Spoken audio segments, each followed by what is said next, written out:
할렐루야. 9월 26일 목요일입니다. 느헤미야 12장 22절부터 30절까지 말씀을 읽고 은혜 나누도록 하겠습니다. 엘리야십과 요야다와 요하난과 얏두아 때에 레위 사람의 족장이 모두 책에 기록되었고, 바사왕 다리오 때에 제사장도 책에 기록되었고, 레위 자손의 족장들은 엘리야십의 아들 요하난 때까지 역대 지략에 기록되었으며, 레위 족속의 지도자들은 하사랴와 세레랴와 간미엘의 아들 예수아라.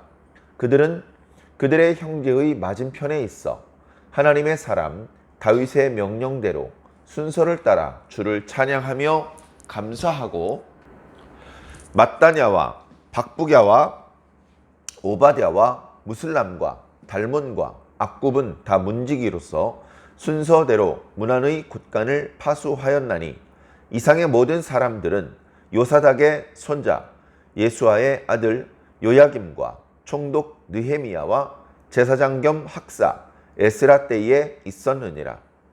예루살렘 성벽을 봉헌하게 되니 각 처에서 레위 사람들을 찾아 예루살렘으로 데려다가 감사하며 노래하며 재금을 치며 비파와 수금을 타며 즐거이 봉헌식을 행하려 하매, 이에 노래하는 자들이 예루살렘 사방들과 느도바 사람의 마을에서 모여들고, 또 벳길갈과 게바와 아스마웻 들에서 모여들었으니, 이 노래하는 자들은 자기들을 위하여 예루살렘 사방의 마을들을 이루었음이라. 제사장들과 레위 사람들이 몸을 정결하게 하고, 또 백성과 성문과 성벽을 정결하게 하니라. 아멘.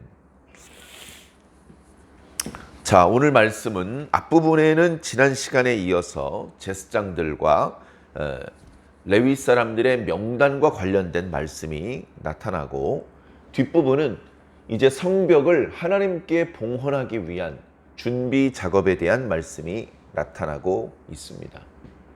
예전에 이스라엘에도 왕이 아직 없을 때, 그때 시대는요, 제사장을 기준으로 이야기할 수밖에 없었습니다. 성막에서 누가 대제사장으로 봉사할 때에, 그 시대에 그때 그런 일이 있었나? 그러나 이제 왕이 나타나면 왕의 이름으로 그 연대를 이야기하죠. 그거 다윗 때 있었던 일이야. 아니 그건 솔로몬 때 있었던 일이야. 이런 식으로 이제 얘기를 하죠.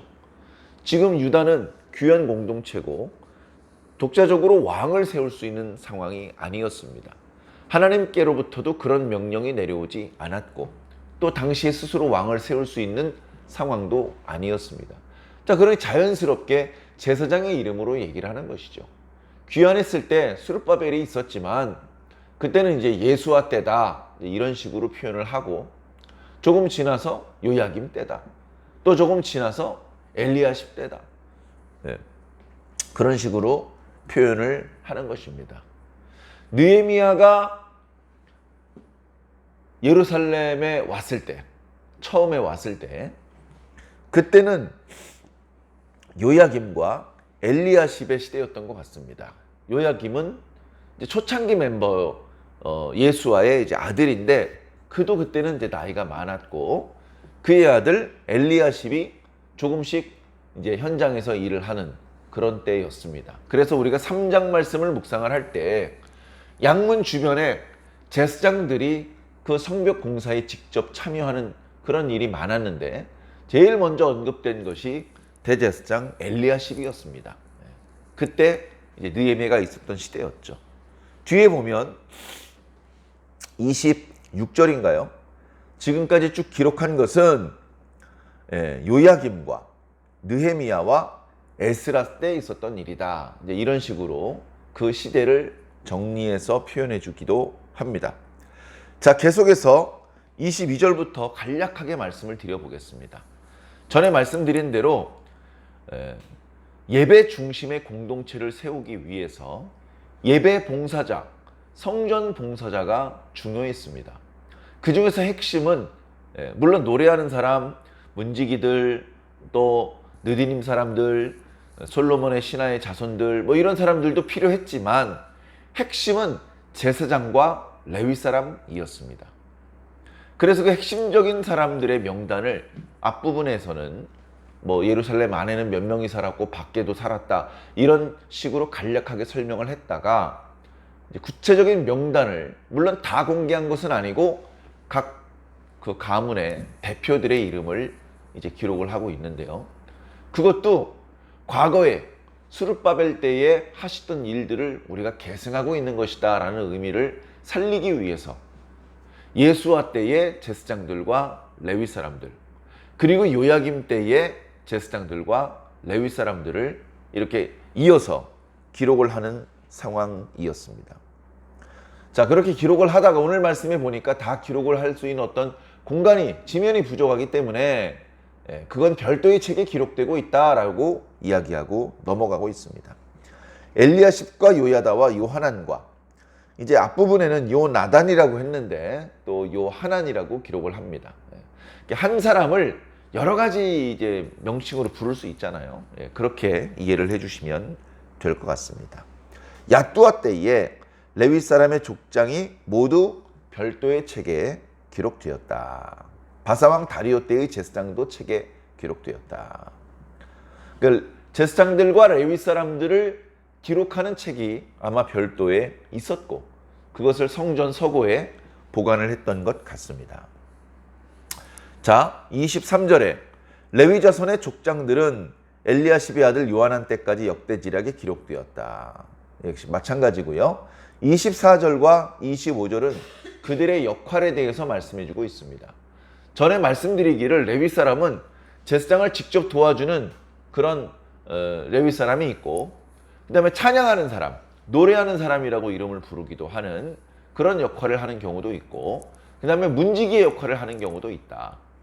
그런데 뭐 당연한 말씀입니다만 제사를 도와주는 레위 사람이 일손이 부족하면 다른 일을 하던 사람도 와서 그 일을 하는 것이고, 찬양하는 사람의 숫자가 부족하면 문지기들 중에서 몇 사람은 같이 찬양하는 일을 하는 것이고, 찬양하는 일이 없으면 다 함께 문지기로 일을 하기도 하는 것입니다.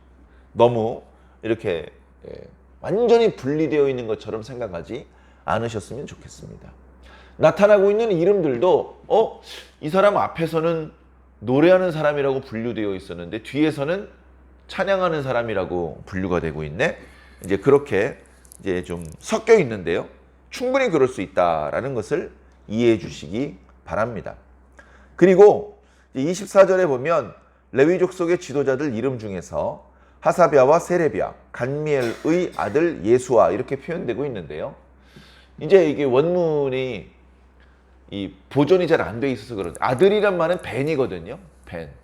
그런데 아들이라기보다 갑작스럽게 앞부분에 있는 것처럼 간미엘과 함께 소개된 빈누이, 빈누이를 벤으로 기록을 해서 아들로 번역을 한 것 같습니다.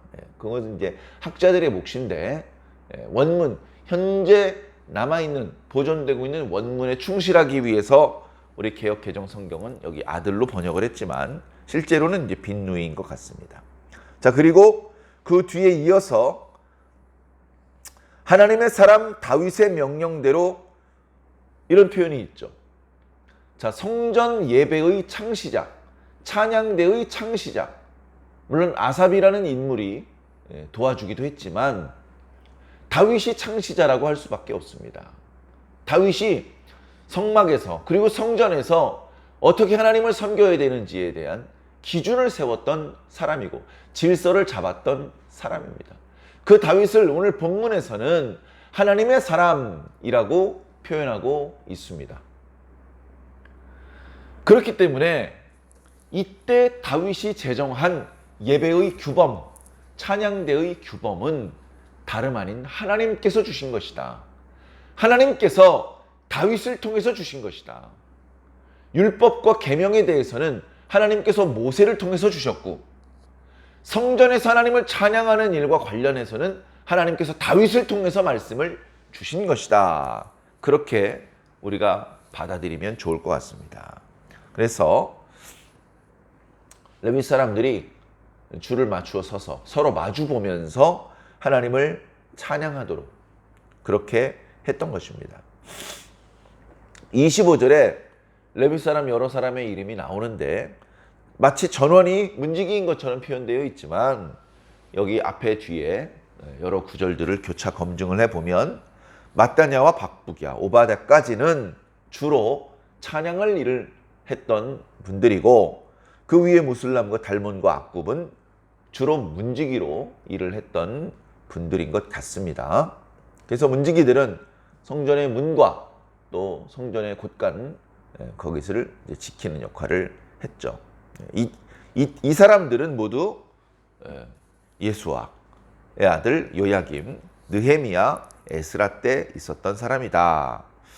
자, 그리고서 27절부터는 성벽을 이제 하나님께 봉헌해야 됩니다. 지금 성벽을 건축을 하고 지금 여러 달이 지났어요. 그럼에도 불구하고 아직 봉헌을 하지 못했습니다. 그 과정에 해야 될 일이 많았죠. 그 과정에 해야 될 일은 유다 사람들의 인구를 조사하는 일도 있었고요. 그 다음에 제비를 뽑아가지고 자원하는 사람들을 예루살렘 안에 들어와서 살도록 하는 이주하는 과정도 있었고요. 덜렁 성벽 돌멩이만 세워놓고서 무슨 봉헌식입니까? 그래서 준비하는 과정이 필요했고 이제 그 준비가 다 되었으니 더 이상 미룰 필요가 없다. 우리 기쁨으로 이 성벽을 하나님께 봉헌하자. 그래 준비를 하는데 그동안 제사장들과 레위 사람들을 이렇게 조사를 했었는데 바로 그 사람들이 필요한 것입니다. 그리고 노래하는 사람들 필요한 것이고 문지기들이 필요한 것이죠. 그래서 27절에 보니 성벽을 봉헌하게 되니 각처에서 레위 사람들을 찾았다. 레위 사람들이 준비를 시작해야 되는 것이죠. 그래서 그들을 예루살렘으로 데려왔다. 그래서 감사하며 노래하며 재금을 치며 비파와 수금을 타며 즐거이 봉헌식을 행하려고 했다. 레위 사람들을 소집을 했죠.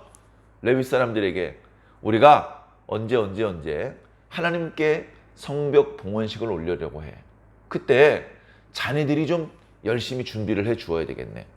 그래서 더러는 뒤에 나옵니다만 성문과 성벽을 정결하게 하는 작업을 합니다. 더러는 성가대 연습을 합니다.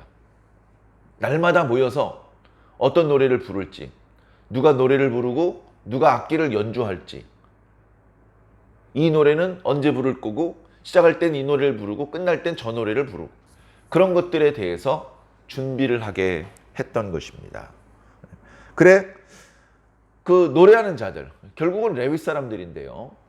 그들이 이제 예루살렘 안에 살기도 했지만 밖에 사는 경우도 많았는데 멀찍이 흩어져 사는 사람들도 있었겠지만 특별히 노래하는 자들은 성전에서 해야 될 일이 많기 때문에 예루살렘 성 안에 사는 것은 아닐지 몰라도 가까운 마을에 집성촌을 이루면서 살고 있었던 것 같습니다. 그들이 모여들어서 찬양을 준비했다.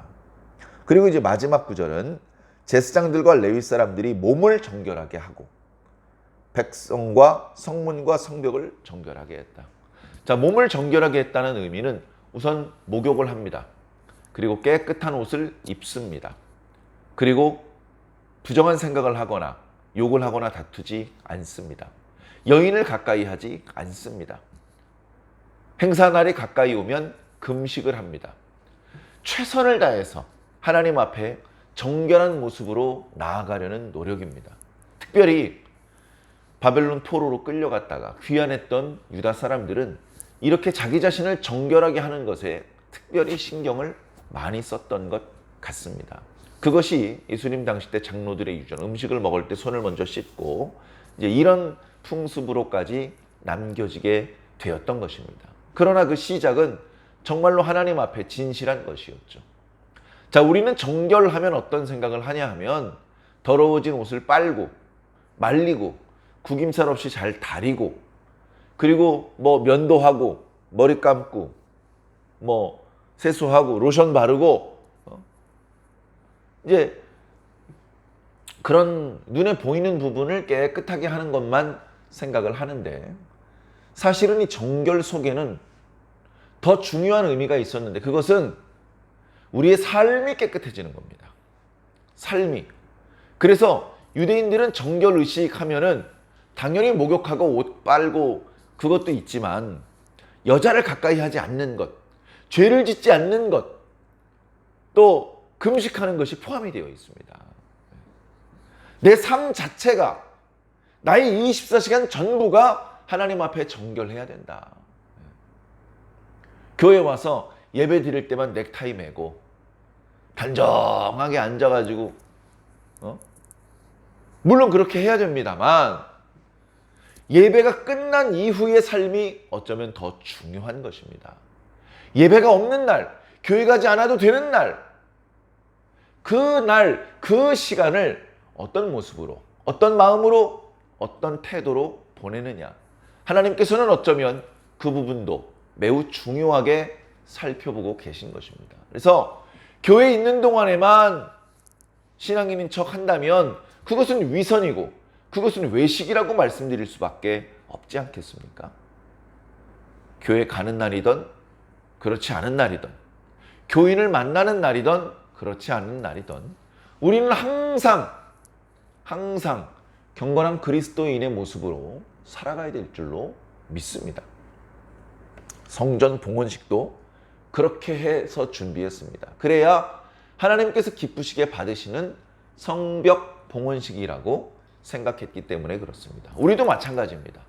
교회에서 뭐 유난히 입당 예배다, 헌당 예배다, 그런 어떤 행사 있을 때만 하는 것이 아니라 매 주일 예배 드릴 때마다, 주일 예배뿐 아니라 매번 예배를 드릴 때마다 내 자신을 온전히 하나님 앞에 바칠 수 있어야 됩니다.